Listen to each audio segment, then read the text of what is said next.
Buenos días todavía para todos.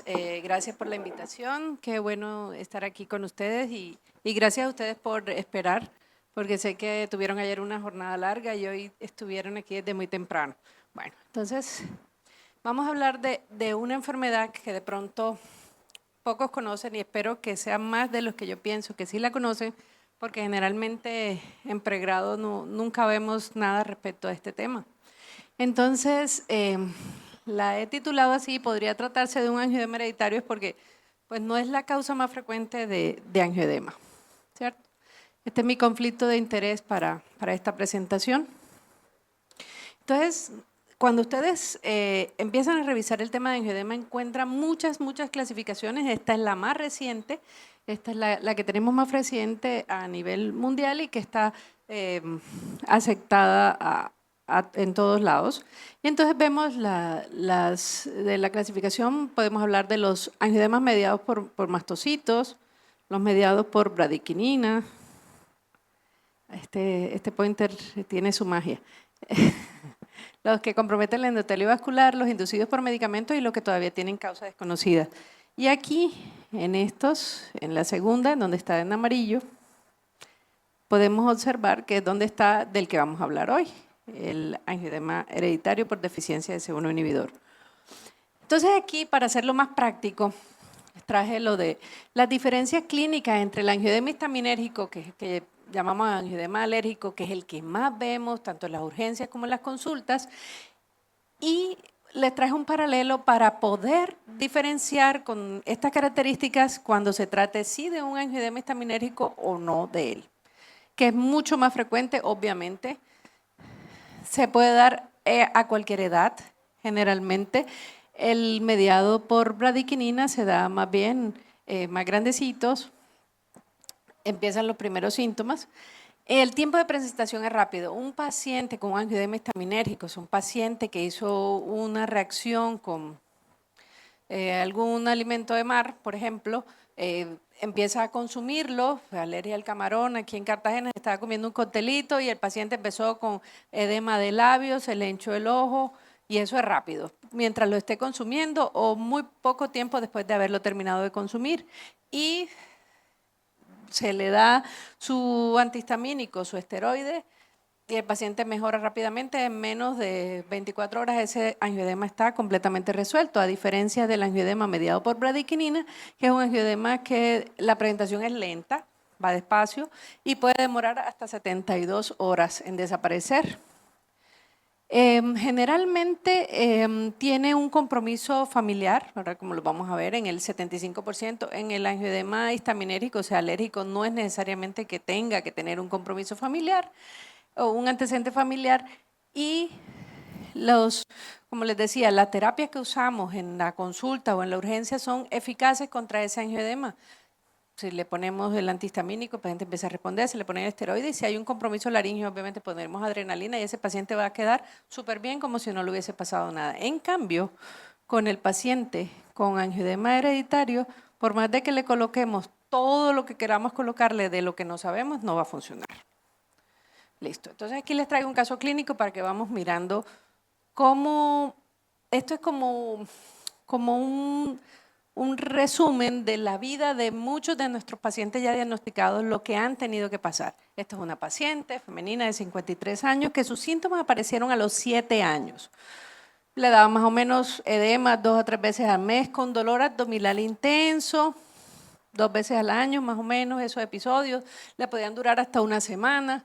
En la infancia pues la llevaron de múltiples médicos, decían, bueno, no, si lo hizo en la cara era porque le picó un insecto, después le hicieron un diagnóstico de que seguro era intolerante a la lactosa, pero todos eran presunciones diagnósticas, nunca nada comprobado. Más adelante, a los 12 años, tuvo un episodio severo de dolor abdominal, le hicieron pues la evaluó el cirujano pediatra, esto es apendicitis, apendicectomía, le hacen la apendicectomía y la paciente sigue igual, con el mismo dolor. Bueno, los síntomas continuaron, ya nadie le creía, ya la paciente pues En la adolescencia, en la edad adulta joven, pues nadie le creía, todo el mundo pues la mandaron al psiquiatra a todos lados, que era pues para llamar la atención, bueno, mil cosas le pasaron a nuestra paciente. Ya a los 38 años, como seguían los dolores, llegó un ginecólogo muy experto y dijo, no, esto es el útero, hay que hacer una histerectomía. Le hicieron la histerectomía a la paciente, los dolores siguieron. Entonces la paciente pues con analgesia y resignación, porque qué más, ya no, ni siquiera contaba lo que le pasaba.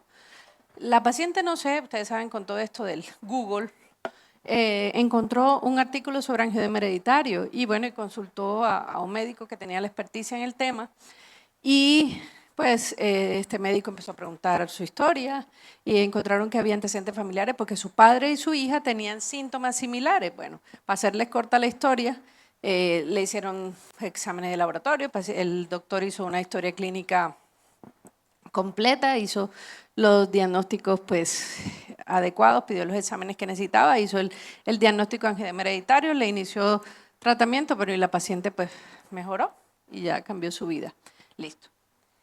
Quédense pensando en ese caso que ahorita lo seguimos. Pero bueno, para definirles, cuando nosotros hablamos de angioedema hereditario, ¿de qué estamos hablando? Sí, ya sabemos que es de un angioedema, pero es una enfermedad que pertenece al grupo de las mal llamadas enfermedades raras, o me gusta más decirle enfermedades de baja prevalencia. Entonces, por eso es que buscamos espacios como esto y como en todos los que tengamos la oportunidad para hablar de la enfermedad, porque las enfermedades de baja prevalencia, si no las sospechamos, nunca las vamos a diagnosticar. Entonces, por lo menos para que se lleven esta idea y este recuerdo de la enfermedad y de pronto empiecen a pensar en pacientes que hayan visto o que de pronto vayan a ver y tengan el recuerdo de ella.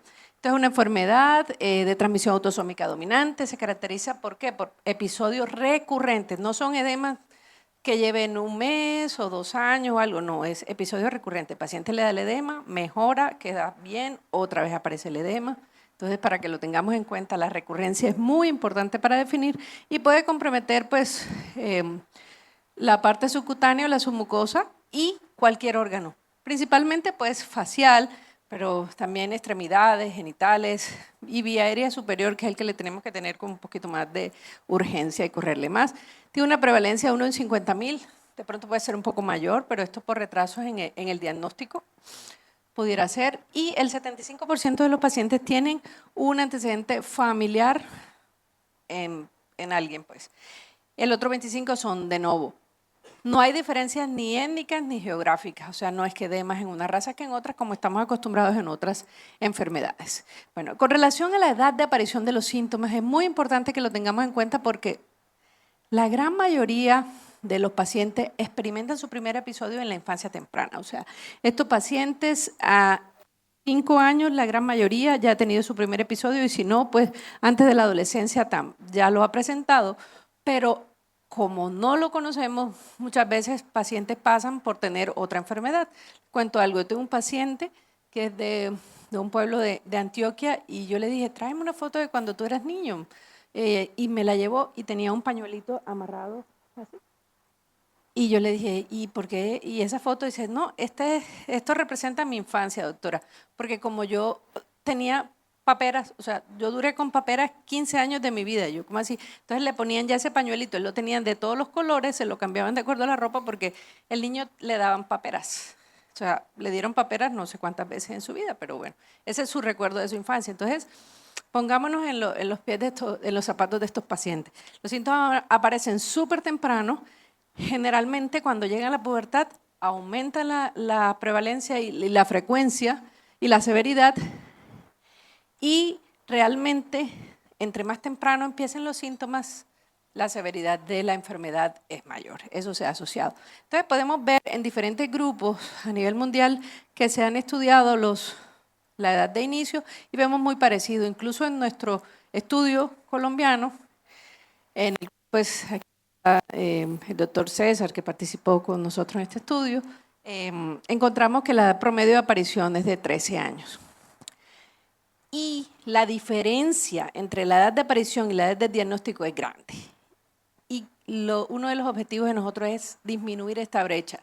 ¿Por qué? Porque la edad de diagnóstico cuando les va bien es en la segunda o tercera década de la vida y realmente el promedio de retraso de diagnóstico es 8.5 años. Antes era 2000 eran 20 años, ya lo hemos ido bajando, pero la idea es poderlo bajar más. Y si recuerdan el caso del que veníamos hablando, la pobre paciente, el diagnóstico demoró más de 40 años desde el inicio de los síntomas, ¿cierto? Y tuvo múltiples consultas, porque no fue una paciente que vivía en el campo, que no, es paciente de ciudad y que la llevaron a pediatra, alergólogo, dermatólogo, gastroenterólogo, neumólogo, otorrino, ginecólogo, médico de urgencia, cirujano. O sea, no hubo una especialidad que no visitara.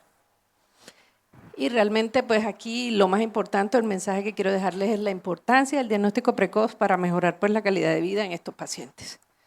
Bueno, dirán ustedes, pero bueno, eso debe ser como solo para los pediatras, o no sé qué tipo de médico esta información debiera encaminada. Y no, yo pienso que esto es una información que le interesa a todos los médicos, porque el angioedema hereditario por deficiencia de S1 inhibidor está presente desde que el paciente nace. Y el 50% de los casos, como les dije, inician en temprana edad, entonces ahí estarían los médicos pediatras, los médicos generales que ven estos pacientes, y luego la enfermedad permanece a lo largo de la vida, entonces ahí le toca a todos los que estamos aquí presentes, nos puede tocar un paciente como esos. ¿Listo? Bueno, entonces, como les decía, se da por una deficiencia del C1 inhibidor, y la gran mayoría de casos es de tipo 1, que es como más del 80% de los casos, incluso hasta el 90%, y de tipo 2, aunque tienen pues la misma mutación en el SERPIN1, la diferencia está en que este pues, es menos prevalente, y el tipo 1 tiene, como lo vamos a ver ahorita en cuadro diagnóstico, tienen el C4, el complemento C4 normal, el C1 inhibidor cuantitativo bajo y el C1 inhibidor funcional bajo. En el tipo 2, que es el menor porcentaje de los casos, es el C4, el C1 inhibidor funcional, perdón, el C1 inhibidor cuantitativo puede estar normal o aumentado, y el que está deficiente es el funcional. Perdón, qué pena, es que este señalador está un poco enredado. Bueno, entonces existe otro grupo de menor porcentaje de los pacientes que tienen todos los exámenes normales, pero que también tienen el angioedema hereditario, tienen las mismas características clínicas, pero al hacer los exámenes todos están normales. Y esto pues, el primero descrito, que se describió hace 25 años, fue el angioedema hereditario por deficiencia de factor 12. De ahí para adelante han venido otros como deficiencia de angiopoietina 1, plasminógeno, quininógeno, mioferlina, heparansulfato, y aún hay otros desconocidos que todavía no sabemos a qué mutación representan. Entonces, pues, la función del C1 inhibidor está, o su función principal es regular la activación de proteínas plasmáticas a varios niveles, tanto en la vía clásica de complemento, es que no me da el señalador, en la vía clásica del complemento, de segundo por el sistema de contacto y el sistema de coagulación, o sea, no solamente está en el complemento, ¿cierto? Y generalmente sucede que la activación del factor 12 activado, de factor 12, pues ya cuando se activa factor 12 activado, hace que la precalicreína se convierta en calicreína, y esta a su vez excinda el quininógeno de alta molecular, y ese hace que se libere pues bradiquinina, y eso incrementa la permeabilidad vascular y es lo que hace que se dé el edema. Generalmente estas funciones en todos nosotros, los que estamos aquí, que no tenemos angioedema hereditario, esto está inhibido, y no, pues todo esto se regula completamente, y nosotros pues se dan los mismos pasos, pero no nos da el edema. En estos pacientes no, porque no tiene quien inhiba ese recorrido. ¿Listo? Para mostrarles que hay más de 700 variantes patogénicas descritas a todo lo largo del gen del SERPIN1, que está en el cromosoma 11, que es donde están pues las mutaciones la mutación para esta enfermedad. Entonces hablemos de la clínica, que esto pues es lo que deseo que ustedes recuerden. Este paciente, el 50% de los pacientes antes de un episodio de angioedema pueden presentar prodromos. Y uno de los más característicos, pero el que a veces confunde más, es este que se llama eritema marginado. ¿Por qué? Porque yo creo que si yo les pongo esta foto en el contexto de que les estoy mostrando una charla de urticaria y ustedes me creen. Miren aquí este paciente, este niño con una urticaria y todo. Ay, sí, mírale los jabones. Ay, sí, mira. Pues, o sea, y realmente esto no es una urticaria, esto es un eritema marginado, porque a diferencia de la urticaria esto es plano.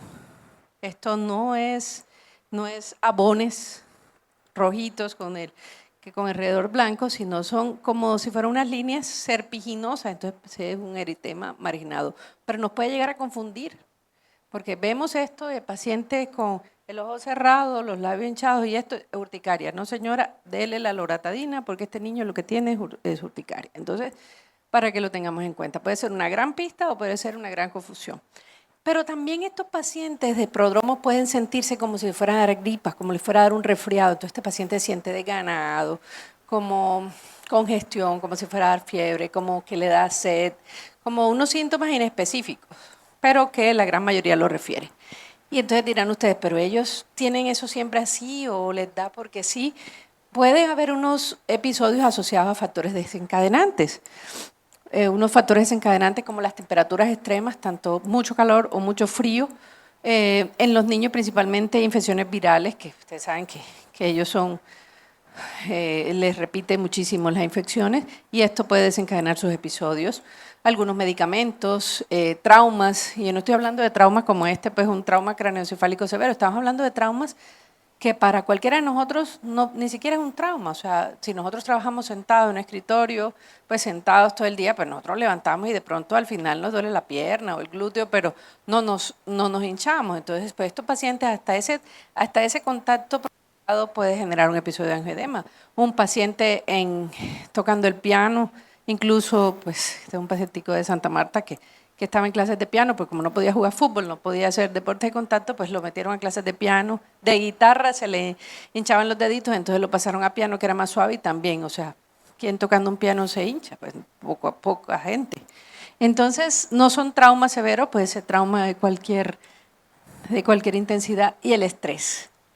Pero este que yo creo que es el más difícil de controlar, porque es muy difícil decir a un niño en un colegio no te estreses por ese examen, o a un padre de familia no, pero no te preocupes, si no tienes con qué pagar el recibo de los servicios, no te preocupes, si no tienes con qué hacer mercado, tranquilo, para que no te dé el episodio en GD, o sea, es difícil, ¿no? Y sabemos que existen muchas enfermedades desencadenadas por estrés y esta no es la excepción. Medicamentos, ciertos medicamentos, y este que lo dejé de último porque pues es el último descrito, que puede ser un factor desencadenante y es el alcohol. Entonces, en muchos de nuestros pacientes, cuando toman alcohol, les da los episodios de angioedema. Bueno, y aquí en nuestra serie encontramos que sí, el estrés, esto es pues nuestra serie colombiana, encontramos que el estrés fue la primera causa, los traumas suaves, los traumas fuertes, los ciclos menstruales. Se parece mucho a todas las otras series descritas en los diferentes países. Bueno, las manifestaciones clínicas, estas son fotos reales, que no crean pues, que son exageraciones. Esta es una paciente mía, su mano sin episodio, su mano con el episodio, pues estas fotos son cedidas por otros colegas con su permiso, pero mire que no es, como decimos, no es cualquier hinchazón, es la hinchazón, o sea, eso es, el paciente ustedes lo ven, y cuando me ha tocado que me llamen de UCI a ver los pacientes, es un paciente que está en UCI, cuando llega al consultorio uno dice, ¿lo conozco? Sí, claro, usted me vio y uno, o sea, de verdad, y mal empleada la palabra que voy a emplear, pero se ven como súper deformados, o sea, como monstruosos, o sea, es impresionante lo que uno puede ver cuando tiene un paciente con angioedema hereditario. Entonces, generalmente son edemas localizados de distribución asimétrica, o sea, no es que las dos manos al tiempo, los dos pies, las dos piernas, no, es asimétrico generalmente, pero puede ser de varias localizaciones. El paciente puede tener un edema facial con un edema genital, o un edema facial con un edema de glúteo, bueno, etcétera. Y realmente, pues, les causa mucha alteración en su calidad de vida, muchos ausentismos, tanto laborales como escolares o en diferentes situaciones sociales, porque realmente les impide, o sea, cuando está muy edematizado, pues primero cuando son faciales el paciente le da muchísima pena que lo vean, o cuando es de una extremidad y si la paciente es secretaria, entonces imagínense para poder escribir. Y realmente esto es algo de lo que queremos que todo el mundo tome conciencia, no solamente pues nosotros que trabajamos en el área de la salud, sino también los empleadores y todo esto, porque pero tiene una hinchazón en una pierna, pues eso no le va a pasar nada y la paciente es vigilante, entonces son 12 horas de pie, o sea, es todo eso, no es el infarto que le está dando a la paciente, pues entonces se va a morir, no, pero es la alteración de su calidad de vida y la imposibilidad de cumplir tareas que nosotros hacemos cotidianamente cuando ellos tienen estos episodios de angioedema. Listo, entonces los episodios gastrointestinales fueron los últimos descritos porque antes no se le prestaba atención a esto de que el paciente, solo si, pero es que usted no está hinchado, entonces no tiene angioedema, ¿no? Esto es un dolor abdominal impresionante y eso no se tomaba en cuenta. Ahora ya se toma en cuenta, ya se sabe que son la segunda causa dentro de los compromisos que puede tener el paciente y si es superior pues se asocia a vómito, náusea y si es inferior pues se asocia más como a distensiones abdominales. Cuando vemos pacientes, si yo les muestro también esto, estuviéramos hablando de embarazo, yo les mostraré esta foto y yo les digo, calcúlenme más o menos las semanas de embarazo o los meses que tiene este paciente. Y cuando lo he hecho así, todo el mundo calcula, y no, doctora, tantas semanas y tal, y me le toman hasta la altura uterina y realmente pues es una paciente que tenía un episodio de angioedema hereditario con crisis abdominal, ¿listo? Y entonces, ahorita cuando les estaba mostrando el caso, la paciente le hicieron apendicectomía, bueno, le hicieron lo de la histerectomía, y no culpemos al cirujano, no, pues este tan bruto que no se dio cuenta que era un angioedema hereditario, o sea, no, él pues le resolvió el abdomen agudo a la paciente según sus criterios, pero realmente estos pacientes se ganan muchas cirugías innecesarias, y nosotros ya cuando estos pacientes nos llegan, adultos, la gran mayoría tiene un antecedente de una cirugía abdominal, porque pues le dio una crisis abdominal, le sacaron la vesícula, el apéndice o lo que sea que se pueda sacar y se lo extrajeron buscando ayudarlo, ¿no? Pero realmente aquí es cuando la ecografía o el TAC son de utilidad porque es que se ve el edema generalizado de asas y eso no pasa en un paciente que tiene una colecistitis o que tenga una apendicitis, ¿cierto? Y entonces pues eso es como lo más importante para resaltar. Y el edema laríngeo, esto sí, yo pienso que tenemos que prestarle muchísima atención porque este paciente empieza a presentar la dificultad para tragar, la sensación de cuerpo extraño, después siente como una opresión en la garganta, ya empieza a tener disfonía, ya a ese paciente le falta el aire, ya ese paciente empieza ya más difónico, ya se queda sin voz, el paciente empieza a toser y lo que sucede es que este paciente llega a un centro de atención hospitalaria o, bueno, o ambulatoria y le toman los signos vitales. No, pero es que está bien, la saturación está bien, no, usted tómese ahí una loratadina y se va a casa. Entonces, ahí es cuando esos pacientes pueden fallecer, ¿cierto? Entonces, generalmente estos pacientes pueden presentar un edema de labio, de lengua o de úvula o paladar blando o de cuello antes de presentar el episodio o solamente el edema laríngeo. Siquiera que no es tan recurrente ni tan frecuente, pero por lo menos nuestros pacientes ya han tenido un episodio. Generalmente han presentado algún episodio una vez en su vida, pero la mortalidad es alta, es más del 40%. Entonces aquí podemos observar una foto también cedida por una de cómo se ve el edema laríngeo. Miren lo que yo les decía ahorita de la evolución de las crisis. Ustedes ven este chico, pues guapo, pues bien, delgado. Y miren cómo a las pocas horas va cambiando, miren cómo va, y aquí pues en UCI y con todos los demás, pues si ponemos esta foto y no pensamos que es la misma persona. Entonces, así es como el comportamiento de una crisis cuando se deja avanzar. Y si hablamos de los diagnósticos erróneos en pacientes con angioedema hereditario, pues esta serie, y podemos ver cuáles son los diagnósticos erróneos más comunes, como les decía, la apendicitis, amigdalitis, o que el paciente tiene una alteración gastrointestinal, o que tiene una alergia, o lo más grave, como digo yo, trastorno mental. Grave para el paciente, porque es que nadie le cree. Entonces, ya pasaste por todas las especialidades, yo creo que lo que tienes que ir es al psiquiatra. No me lo tomes a mal, pero yo creo que deberías ir, porque uno nunca sabe. Y eso es muy frustrante, porque el paciente dice, yo no me lo estoy inventando. Yo pienso que uno se puede inventar otras cosas, pero un edema es más difícil uno por la preocupación hincharse, ¿no? Entonces, pues, pero pasa. Cuando nosotros estamos en una urgencia, ¿cuáles son los tipos de pacientes que pueden llegar a una urgencia? Es ese paciente con un diagnóstico ya establecido y conocido que llega a la urgencia, puede mostrar su historia clínica y si el médico, el colega que está allí no sabe la enfermedad, dice, ay, yo no sé de esto, pero usted sí tendrá esto. Yo no creo. No, mire, sí, que ya tengo el diagnóstico. O el paciente sabe que tiene diagnóstico, pero se fue para el hospital y no llevó la historia, ahí sí que le va peor, porque pues nadie le va a creer y nadie le cree. El otro paciente es que direcciona el colega de la consulta externa, no, yo estuve allá en el congreso ese de neumología, allá en el Almirante, y yo vi esto y yo lo mando a la urgencia porque debe ser que tiene esto, y bueno, y ahí se acordó de lo que aquí habíamos hablado. O un paciente que le dan estos episodios y no ha tenido todavía diagnóstico, o el paciente que viene remitido pues ya de alguien. Y les pongo otro caso. Esta es una mujer, 24 años, que acudió a urgencias por dolor abdominal intenso y vómito de 2 horas de evolución. No tenía pues alergias ni otras enfermedades así importantes, no tomaba ningún medicamento, porque generalmente cuando llega un paciente con un edema, lo primero que hacemos, ¿usted qué comió o usted qué se tomó? Porque pues es lo más frecuente, ¿no? Hizo una reacción a cualquier AINES o algún alimento. Bueno, fue tratada con antieméticos, analgésicos, le reemplazaron líquidos, pero los síntomas persistían. Bueno, decidieron hacerle una ecografía y un TAC antes de llamar al cirujano. Y entonces pues encontraron que había edema de asas y líquido libre en abdomen con ascitis leve, eso podía ser pues cualquier cosa. Se confirmó que no tenía antecedentes familiares de edema, dolor abdominal. Ella sí había tenido otros síntomas similares, que había hasta terminado en cuidados intensivos porque tenía un shock hipovolémico debido a una gastroenteritis. ¿Listo? Entonces, pues le pusieron lo que ya yo les había dicho, le pusieron el esteroide, le pusieron antihistamínico, bueno, pongámosle adrenalina a ver si de pronto mejora, y tampoco.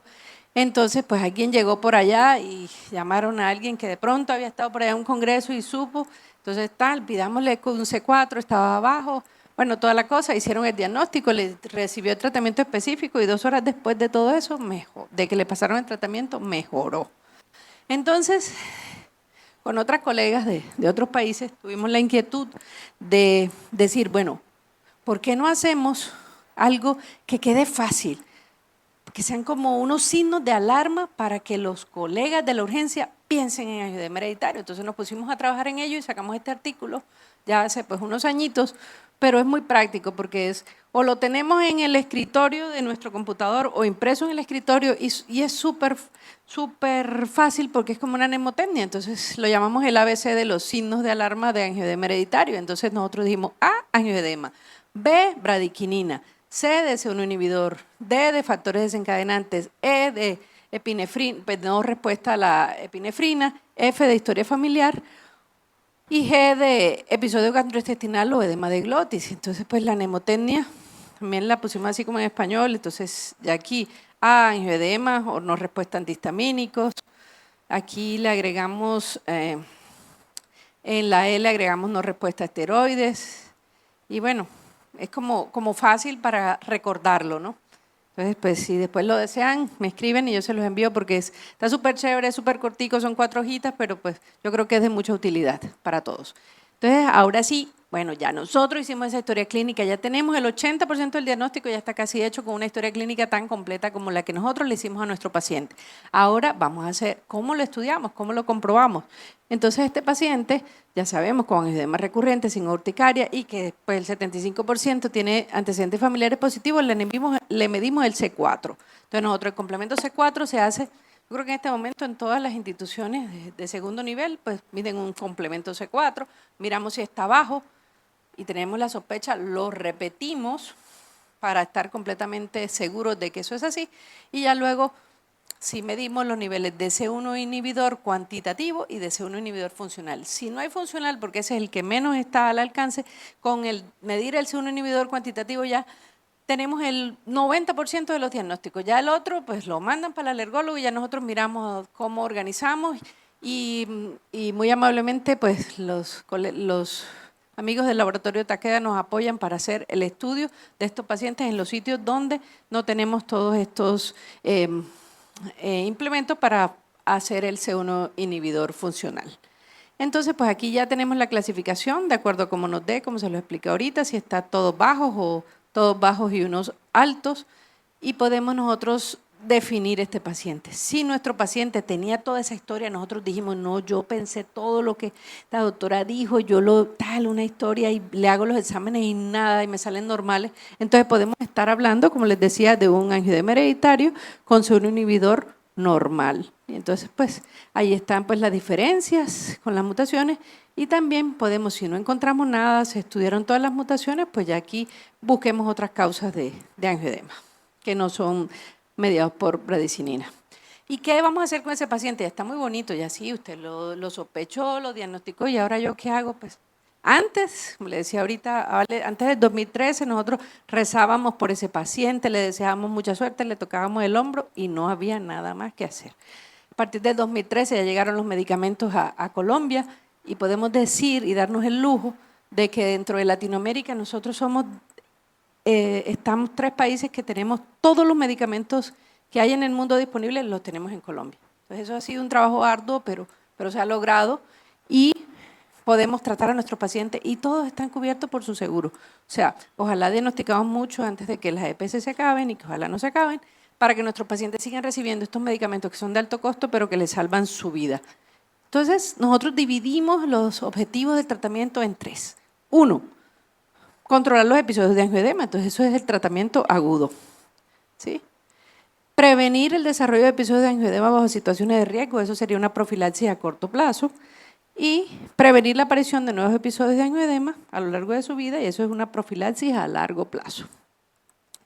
Estos son los tratamientos de primera línea recomendados para angioedema hereditario a nivel mundial. Entonces, a demanda están los C1 inhibidor derivados plasmáticos, recombinantes, otro que se llama Ecalantide y otro que se llama Icatibant. Y aquí están por edades, ¿cierto? Esto es para mayores de 12 años y para menores de 12 años del otro lado. Nosotros, como les decía, en Colombia tenemos, este es el único que tuvimos y ya no tenemos, pero pues los demás todos los tenemos. Para la profilaxis a corto plazo, entonces el inhibidor de C1 derivado plasmático, y para la profilaxis a largo plazo, pues también ya tenemos los 3 mismos medicamentos, pues esto es el inhibidor C1 derivado plasmático, el lanadelumab y el berotrastat.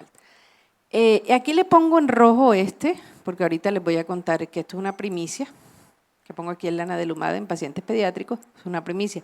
Yo sé que ustedes han oído hablar mucho y seguro que lo han usado para otras cosas, el ácido tranexámico o el danazol, y ahorita les hablo un poco de eso. Antes de que tuviéramos los medicamentos de primera línea, o sea, los que son específicos, teníamos que dárnoslas con lo que había, ¿no? Y aún a hoy, 2025, existen en toda Centroamérica y en la gran mayoría de países de Sudamérica, y solo les estoy hablando de América, en que todavía tienen que dárselas con eso, o sea, no hay medicamentos de primera línea, entonces solamente o tienen tranexámico o tienen danazol. De acuerdo a las guías mundiales, como les decía, pues para los episodios agudos tenemos pues el C1 inhibidor, tenemos que ya en Colombia no está, como les dije, Carbito, y que sí tenemos. Se le entrega al paciente, el paciente lo tiene en su casa, es una jeringa prellenada, el paciente se lo aplica cuando tiene el episodio y máximo en 1 hora el paciente ya dejó de tener el episodio. Se puede aplicar cada 6 horas, máximo 3 dosis en 24 horas. Listo. Cuando nosotros vamos a hacer una profilaxis a corto plazo, pero ¿eso cuándo es? No, mire doctora, es que me van a hacer un trabajo en la boca, es que me van a drenar algo en el cuello, es que me van a hacer una cirugía. Entonces nosotros tenemos que hacerle profilaxis a nuestro paciente. ¿Por qué? Porque para que no le dé el episodio, ¿cierto? Para evitar el episodio, porque ya sabemos que va a tener un desencadenante específico, entonces necesitamos que ese paciente no le dé el episodio y entonces nosotros lo podemos tratar. Si no tenemos el C1 inhibidor, que se pone 6 horas antes del evento, le damos un ciclo corto de danazol y ahí lo podemos usar pues 5 a 7 días antes y continuar hasta 7 días después del evento. Y en caso de que no tengamos nada de eso, el plasma fresco congelado se puede utilizar en estos casos también. Bueno, y con la profilaxis a largo plazo, ¿es para qué? El objetivo es mejorar la calidad de vida de esos pacientes, porque es disminuir la frecuencia, duración y severidad de los episodios para que ese paciente no tenga tantas incapacidades como le dijimos. Y no hablo solo de incapacidades como les explicaba en un principio, laborales o escolares, sino ese paciente, no, mira, se va a casar tu hermana, ay, y ya uno con el vestido listo y ese día le da el episodio de angioedema. O sea, esa hermana no fue a acompañarla, o la misma boda de esa persona, o un viaje, o tantas cosas que suceden en nuestra vida que para cada uno son importantes y que nos hemos preparado esperando una fecha o algo y no poder asistir, pues imagínense, pónganse ustedes ahí en los zapatos de ese paciente. Entonces, de acuerdo a las guías mundiales, los medicamentos que están aprobados para esto son el C1 inhibidor derivado de plasma, el lanadelumab y el berotrastat. El berotrastat es un antagonista oral de la calicreína, si se acuerdan de la cascada que les mostré inicialmente. El lanadelumab, pues como les dije, es un anticalicreína también. y el concentrado de C1 inhibidor pues es el reemplazo del que ellos no tienen, no producen. ¿Por qué les quiero hablar aquí, ya casi para terminar, de los andrógenos atenuados y el tranexámico? Porque son medicamentos que hemos usado a lo largo de la vida para otras cosas y que se usaba para angioedema hereditario, ¿cierto? Entonces sabemos de los efectos adversos androgénicos y anabólicos de eso, que interactúa con otros medicamentos, que si nosotros vamos a usarlo a este paciente cada 3 meses, hay que hacerle un seguimiento de una ecografía hepática, de unos exámenes de laboratorio. Y generalmente, si es lo único que hay, toca iniciar con dosis altas y luego se va disminuyendo hasta dejar la mínima dosis necesaria para que ese paciente no le den los episodios de angioedema. Y con el ácido tranexámico, la verdad, la evidencia es muy baja, las guías mundiales no lo recomiendan, solamente las guías canadienses, principalmente pues para niños.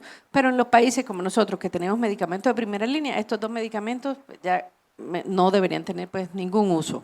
Y entonces el anadelumab, pues que para nosotros ha sido un agradecimiento infinito que haya llegado a nuestro país, como les dije, es un anticuerpo monoclonal humano que se une específicamente e inhibe pues, la calcareína plasmática, se usa vía subcutánea, dosis de 300 miligramos cada 2 semanas.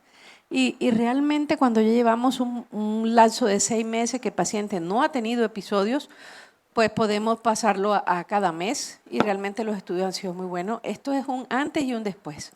Estos pacientes es cero crisis, o sea, si ustedes pasaron por un stand que está aquí detrás, y eso no es mentira, o sea, no es publicidad del laboratorio, lo vivimos, los que tenemos pacientes con angioedema hereditario, lo vivimos, o sea, nosotros ponemos y esto podemos llegar a cero crisis, o sea, ustedes saben lo que es que un paciente poniéndose un medicamento cada 15 días, podemos decir, no tiene crisis en un mes, eso para nosotros no es mucho, pero para un paciente es la vida misma. Entonces ha sido un cambio maravilloso poder tener ese medicamento con nosotros. Y lo que les decía, ya para terminar, de la novedad que les puse en rojo, es que está aprobado recientemente para niños a partir de los 2 años. ¿Por qué? Porque nosotros, los que vemos estos pacientes, rogábamos, ay, que cumpla 18 fulanito para poderle poner la anadelumab, pero ya no tenemos que esperar hasta los 18 de fulanito, ya lo podemos poner desde los 2 años. Es un país pues, que se hizo de una manera, pues este es el diseño del estudio, bueno, que no vamos a entrar en detalles, pero pues se hizo en varios países y realmente pues era pues, mitad niños, mitad niñas, la gran mayoría con angioedema hereditario tipo 1 y todos pues les había empezado, ya habían tenido sus episodios muy tempranito de sus edades y realmente pues habían tenido algunos incluso antecedentes de ataques laringios, y realmente pues lo que se vio en estos pacientes es una maravilla, o sea, poder tener una reducción de tasas de episodios por encima del 90%, yo pienso que con eso ya nos ganamos el cielo, o sea, poder ayudar realmente a nuestros pacientes recibiendo este medicamento para que no tengan episodios, realmente demostró una eficacia en la prevención de ataques en estos niños contundente y los resultados de verdad pues con un perfil súper favorable en eficacia, en seguridad, y realmente con eventos adversos mínimos, ¿no? Pues solo como cosas locales y esto, entonces pues es una alternativa maravillosa que ya nosotros conocíamos, pero que no la teníamos para estos niños. Y ahora así viene el examen, entonces ahorita ya a tomar aquí puntaje. No, es para mostrarles un caso clínico como para resumir todo lo que hemos hablado y ya se lleven este mensaje a casa. Y es, por ejemplo, este caso de un paciente que le empezaron, espérame un segundo. Yo creo que aquí pasó algo, pero bueno. Sí, aquí pasó algo, pero pues este es un paciente que desde la infancia le empezaron los episodios, pues ya aquí no sé qué pasó al pasar las diapositivas. Bueno, entonces es que este paciente le daban episodios así como el anterior, desde la infancia, y pasó por un médico, pasó por otro médico, montaba bicicleta y le daba edema en genitales con frecuencia. Y así, después de los 12 años, ya este paciente lo metieron a un colegio militar y el paciente pues casi se muere con todos los edemas que hacía allá con los ejercicios. Y eso fue, lo tuvieron que sacar de ese colegio porque no lo aguantó. Ya en el 2016 esos episodios, ya este paciente ya era pues ya adolescente y esos episodios ya eran más frecuentes. Ya en el 2017 hizo un episodio de edema laringio y le aplicaban lo que ya no sabemos y no mejoraba. Y luego al año siguiente hizo un episodio en cara y que también llegó a edema laringio, requirió intubación y así pues en ese año le fue como mal y siguieron los episodios muy seguidos y en el 2020 pues pasó otra vez lo mismo, lo tuvieron que intubar, estuvo en UCI, no tenía una historia familiar positiva Y realmente pasaron 21 años desde que iniciaron los síntomas hasta que se le hizo el diagnóstico. Entonces aquí podemos observar los exámenes que se le hicieron. Mire que teníamos en esa hospitalización donde estuvo intubado 12 días, le hicieron un complemento C4 que lo tenía casi nulo, teniendo en cuenta estos valores de referencia, un C1 inhibidor cuantitativo también súper disminuido y un C1 inhibidor funcional también disminuido. Con esto se hizo el diagnóstico de un angioedema hereditario tipo 1. Empezó a recibir el paciente pues, para los episodios agudos y Cativan, y como le daban muy frecuentes, le pusieron la nadelumab y el paciente pues completamente controlado. Y aquí ya mensajes para llegar a casa, o sea, no todas las veces tenemos que pensar en angioedema hereditario, pero si lo pensamos estamos ya en ganancia para nuestro paciente, porque acordémonos que los pacientes solo se enferman de lo que los médicos sabemos. Si nosotros no sabemos un diagnóstico, nunca se va a enfermar nuestro paciente de eso. Entonces, pues, si nosotros solamente pensamos que en la cabeza solo pueden dar migrañas, o que si un pacientico se hincha es solo por una picadura de insecto, o que si aquí tiene molestias laringias, solo es por reflujo, por asma o una anafilaxia, pues ahí también nos da cabida de que puede ser un episodio de angioedema, de que todos los dolores abdominales agudos, no todos son quirúrgicos, los edemas en extremidades no solo son artritis, y los edemas en miembros inferiores no son solo de origen nefrológico. Entonces, para concluir, el principal obstáculo del diagnóstico de angioedema hereditario es que no lo sospechamos. Muy frecuentemente confundida con otras enfermedades. Sí, esto parece como la gran imitadora, se parece a todo, pero al final es angioedema.